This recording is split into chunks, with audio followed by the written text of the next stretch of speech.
लाडकी बहीण योजनेसंदर्भात आताच्या क्षणाची सगळ्यात महत्त्वाची बातमी। केवायसी मोहीम पूर्ण झाल्यानंतर आता सक्रिय लाभार्थी महिलांच्या संख्येमध्ये मोठी घट झाली आहे। आरटीआय मधून समोर आलेल्या माहितीनुसार लाभार्थ्यांची संख्या आता 2.5 कोटींवरून थेट 1.5 कोटींवर आली आहे। मात्र अपात्र ठरलेल्या शासकीय कर्मचाऱ्यांकडून बेकायदेशीर लाभाचा वसुली करण्याचं काम सध्या रखडलंय। त्यामुळे योजनेमध्ये आता वार्षिक खर्च 30,000 कोटी होणार आहे। आतापर्यंत कोणत्या कारणांसाठी किती लाडक्या बहिणींना वगळण्यात आलंय पाहूयात ग्राफिक्सच्या माध्यमातून। ई-केवायसी पूर्ण न केल्या कारणानं 62 लाख महिलांना या योजनेतून वगळण्यात आलंय। वार्षिक उत्पन्न ज्यांचं 2.5 लाखांपेक्षा जास्त आहे अशा 16 लाख महिलांना देखील या योजनेतून डच्चू देण्यात आलाय।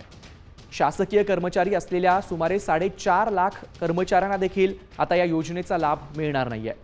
संजय गांधी निराधार योजनेचा लाभ घेणारे 3,60,000 महिला देखील आता नसतील या योजनेत। एकाच कुटुंबातील 2 पेक्षा जास्त लाभार्थी असलेल्या 2,50,000 महिला देखील वगळण्यात आल्यात। तर 65 वर्षांपेक्षा अधिक वय असलेल्या 1,80,000 महिलांना देखील आता या योजनेत स्थान नसेल।